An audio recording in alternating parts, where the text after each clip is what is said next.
നമസ്കാരം,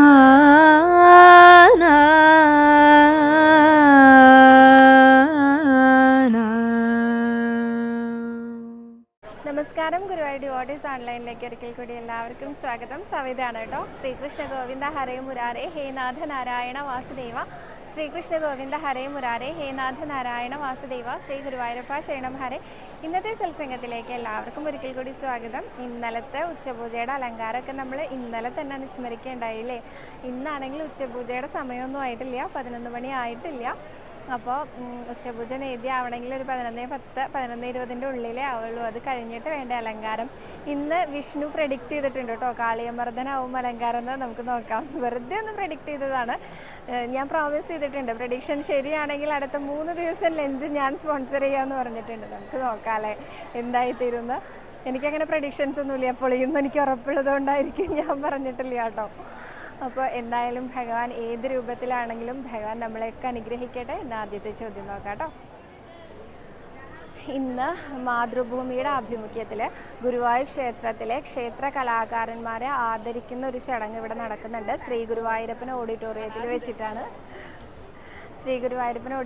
വെച്ചിട്ടാണ് നടക്കുന്നത്. അപ്പോൾ അതൊന്ന് കണ്ടു വന്നതിന് ശേഷം നമുക്ക് സത്സംഗത്തിലെ ചോദ്യങ്ങൾ നോക്കാം കേട്ടോ.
ധർമ്മരാജ് എന്നൊരു ഭക്ത വെച്ചിട്ടുണ്ട്. ആടി എണ്ണ ഷീട്ടാക്കേണ്ടത് എവിടെയാണ്? സാധാരണ ഷീട്ട് കൗണ്ടറിൽ നിന്ന് തന്നെയാണോ ഷീട്ട് എടുക്കേണ്ടതെന്ന്? സാധാരണ ഷീട്ട് കൗണ്ടറിൽ നിന്ന് തന്നെയാണ് കേട്ടോ ഷീട്ട് എടുക്കേണ്ടത്. വ്യത്യാസമൊന്നുമില്ല. സാധാരണ പ്രസാദ കൗണ്ടറിൽ നിന്ന് തന്നെയാണ് പ്രസാദവും വാങ്ങേണ്ടത്. ആടി എണ്ണ 250 ml 160 രൂപയാണ്. ഡപ്പയുടെ ചാർജും കൂടി ആവുമ്പോൾ 170 രൂപയായിരിക്കും. അത്രയാണ് കേട്ടോ വരുന്നത് 250 ml ആടി എണ്ണ കിട്ടാനായിട്ട്. നളിനി സി വി എന്നൊരു ഭക്ത ചോദിച്ചിട്ടുണ്ട്, സീനിയർ സിറ്റിസൺ ക്യൂ സംവിധാനം എവിടെയാണ് നിൽക്കേണ്ടതെന്ന്?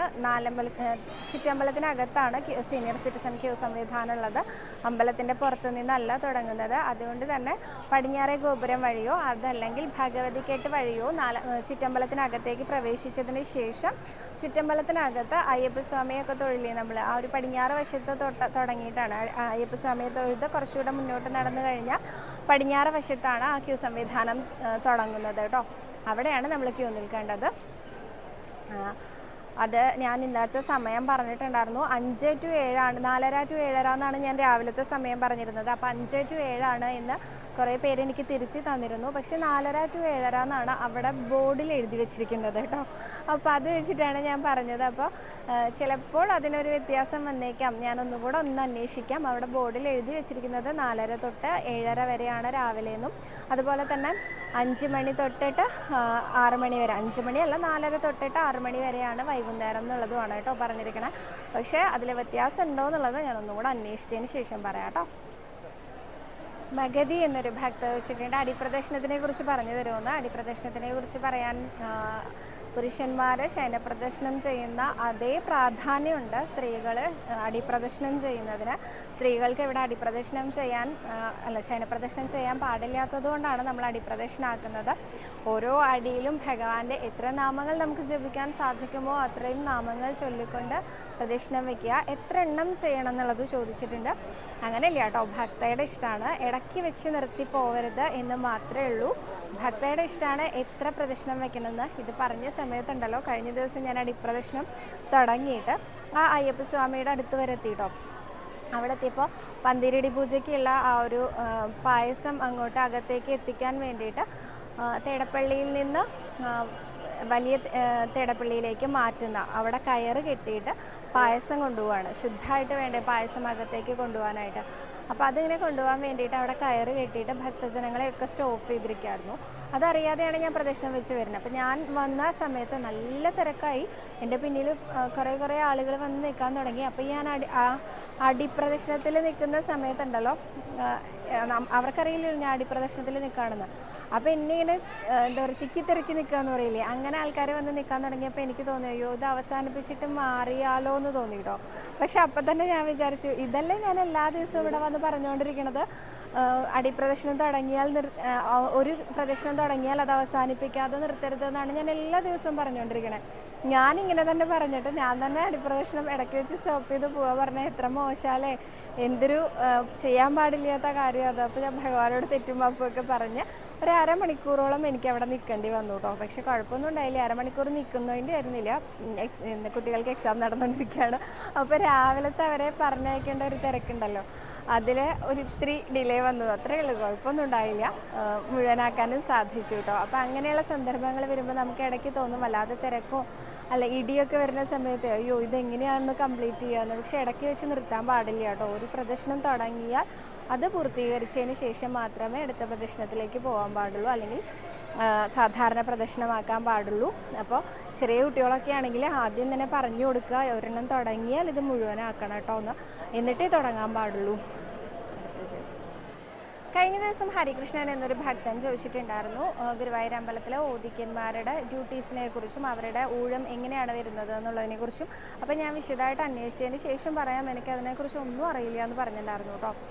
അപ്പോൾ കക്കാടില്ലത്തെ ജിഷ്ണു എന്ന ഒഴിക്കൻ അദ്ദേഹം തന്നെ നമുക്കെല്ലാം വിശദമായിട്ട് പറഞ്ഞു തന്നിരുന്നു. അപ്പോൾ ഞാൻ അത്ര വിസ്തരിച്ചൊന്നും പറയണില്ല, എന്നാലും പറയാണ് ഈ 4 ഇല്ലക്കാരാണുള്ളത്. കക്കാട്, മുന്നൂലം, പഴയം, പൊട്ടക്കുഴി, ഇങ്ങനെ 4 ഇല്ലക്കാരാണ് ഇവിടെ ഓദിക്കൻ സ്ഥാനത്തുള്ളത്. അവർക്ക് എല്ലാ ദിവസവും അവരുടെ ഡ്യൂട്ടി വരുന്നുണ്ട് കേട്ടോ. ഒരു ദിവസം ഒരാളുടെ ആണെങ്കിൽ അടുത്ത ദിവസം അടുത്ത ഇല്ലക്കാരുടെ, അങ്ങനെയല്ല, എല്ലാ ഇല്ലക്കാർക്കും എല്ലാ ദിവസവും ഡ്യൂട്ടി വരുന്നുണ്ട്. അതും നാലമ്പലത്തിനകത്ത് ശ്രീലകത്ത് ഗുരുവായൂരപ്പൻ്റെ സപ്തശുദ്ധി അഭിഷേകത്തിന് 4 ഒതിക്കൻ കുടുംബക്കാരും വേണം എന്നാണ്. സപ്തശുദ്ധി അഭിഷേകം ഏകദേശം 108 കുടങ്ങൾ കൊണ്ടുള്ള അഭിഷേകമാണ് വരുന്നത്. അപ്പം അത് 4 ഒതിക്കൻ കുടുംബക്കാർ 25 വീതവും ബാക്കി മേൽശാന്തിയും, അങ്ങനെയാണ് ആ അഭിഷേകം നടക്കാറുള്ളത്. അതുമാത്രമല്ല പന്തീരടി പൂജ അവരുടെ ഒരു ഡ്യൂട്ടിയിൽ പെട്ടതാണ്. അതുപോലെ തന്നെ മേൽശാന്തി അകത്തുള്ള സമയത്ത്, ശ്രീലകത്തുള്ള സമയത്ത് ഓദിക്കന്മാരാണ് പ്രസാദം, അതായത് പുഷ്പാഞ്ജലിയുടെ പ്രസാദം തരുന്നത് നമുക്ക് ഓദിക്കന്മാരാണ് കേട്ടോ. അവർ നാലമ്പലത്തിനകത്ത് ആ ഒരു മേൽശാന്തിയുടെ സ്ഥാനം നമുക്കറിയാലോ, ഗണപതിയുടെ പുറകുവശത്തായിട്ട് മേൽശാന്തി പ്രസാദം കൊടുക്കാനിരിക്കാറുണ്ടെന്ന് അറിയാലോ. ആ സ്ഥാനത്ത് മേൽശാന്തി ഇല്ലാത്ത സമയത്ത് ഓദിക്കന്മാരാണ് നമുക്ക് പ്രസാദം തരുന്നത്. അതുപോലെ തന്നെ അർച്ചനയുടെ പ്രസാദം, അതായത് പുഷ്പാഞ്ജലിയുടെ പ്രസാദം പുഷ്പാഞ്ജലി ഷീട്ടാക്കാതെ നമ്മൾ അകത്തൊക്കെ തൊഴിലൊക്കെ കഴിഞ്ഞിട്ട് പുറത്ത് കിടന്നിട്ടാണ് നമുക്കൊരു പുഷ്പാഞ്ജലി ഷീട്ടാകണമെന്ന് തോന്നിയത് വെച്ചാൽ രണ്ടാമത് ഇങ്ങനെ ക്യൂ സംവിധാനത്തിലൂടെ പോകാൻ നമുക്ക് നല്ല ബുദ്ധിമുട്ടാവുമല്ലോ. അപ്പോൾ പുറത്തും അവരുടെ പ്രസാദം കൊടുക്കുന്ന ഒരു കൗണ്ടർ ഉണ്ട് കേട്ടോ. അവിടെയും ഓയ്ക്കന്മാരാണ് നമുക്ക് ശരിക്കും ഭഗവാന്റെ ആ ഒരു തൃപ്പാദത്തിൽ നിന്നെടുത്ത പൂവും പ്രസാദവും ഒക്കെ ആയിട്ട് തരുന്നത്. അപ്പോൾ വളരെ ഇത്രയല്ല കേട്ടോ, എനിക്ക് വളരെ വിശദമായിട്ട് തന്നെ അദ്ദേഹം എല്ലാം പറഞ്ഞു തന്നിരുന്നു. അപ്പോൾ ചുരുക്കി പറഞ്ഞതാണ് ഞാനിത്.